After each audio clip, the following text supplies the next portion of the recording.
Some breaking news to tell you about on Capitol Hill. A short time ago, the House passed a Republican-led bill to give Israel more than $14 billion in aid. The vote was mostly along party lines, championed by Louisiana Republican and new House Speaker Mike Johnson. It sets up a clash in the Senate, where Democrats say they prefer an aid package that also includes money for Ukraine. NBC News senior national political reporter Sahil Kapur has more. Hey, Sahil.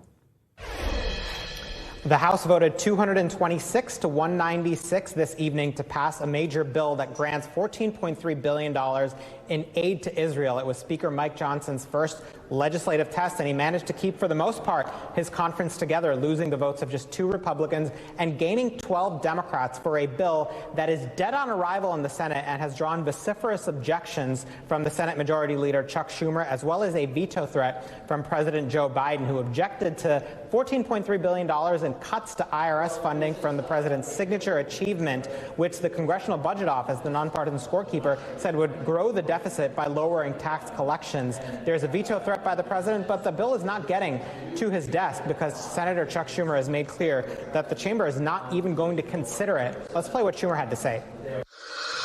The Senate will not take up the House's GOP's deeply flawed proposal, and instead will work on our own bipartisan emergency aid package that includes aid to Israel, Ukraine, competition with the Chinese government, and humanitarian aid for Gaza. It still mystifies me that at a moment when the world is in crisis, at a time when we need to help Israel respond to Hamas, the House GOP thought it was a good idea to tie Israel aid to a hard-right proposal that will raise the deficit and is totally partisan. Now, what Schumer instead wants to do is pass a larger supplemental bill that combines various funding requests from President Biden. That includes this $14.3 billion in aid to Israel. It includes additional aid to Ukraine. It includes U.S. border security funding on the U.S.-Mexico, the southern border, as well as measures to contain the rise of China.